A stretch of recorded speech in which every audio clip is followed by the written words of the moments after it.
Je suis dans le Nord, de nouveau, en vert, en uniforme, de nouveau, pour la troisième fois. Enfin, je suis pas seul ici, hein. On est des dizaines de milliers qui sont arrivés, je pense, ces derniers jours. Des dizaines de milliers qui sont aussi là, sûrement, pour beaucoup, pour la troisième fois.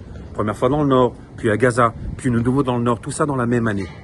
Si ces dizaines de milliers sont là, ils ont quitté la maison. Ils ont quitté la maison justement pour que leurs frères et sœurs du Nord puissent, eux, rentrer à la maison. Ils ont quitté la maison pour Rosh Hashanah. Rosh Hashanah, le jour du jugement. Et ce Rosh Hashanah, il va être particulier. Il va sûrement pas être à la synagogue. Il sera, pour beaucoup, dans des tentes, sur des matelas, jeté quelque part dans une forêt, à l'ombre d'un blindé, ou même dans ce blindé même, à la frontière, ou peut-être même de l'autre côté de la frontière. Et tout ça, justement, puisque c'est le jour du jugement, tout ça pour faire justice, pour faire la justice et pour rendre justice à nos frères et sœurs tombés, surtout nos frères et sœurs tombés cette année. Voilà. Et en fait, est-ce que vous arrivez à deviner où je suis? J'ai réussi à venir ici. C'est Méron, c'est la tombe de Rabbi Shimon Bar Yochai. Et je suis là pour deux raisons. Et il y en a une, je pense, qui vous concerne tous.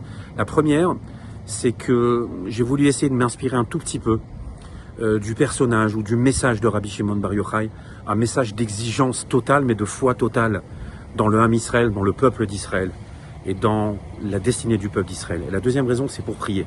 Les heures qui viennent, ces heures-ci, et les heures qui viennent sont des heures importantes, décisives, historiques pour l'État d'Israël. Ces heures-ci, l'État d'Israël ose faire ce qu'il n'a pas osé faire depuis des années, ce que très peu oseraient faire. Et on a besoin, en ce moment, des tfilotes, des prières de tous. Voilà, j'essayerai d'être en contact avec vous, de vous montrer un petit peu ce qui se passe ici, l'esprit extraordinaire qu'il y a ici, dans les jours qui viennent, si c'est possible.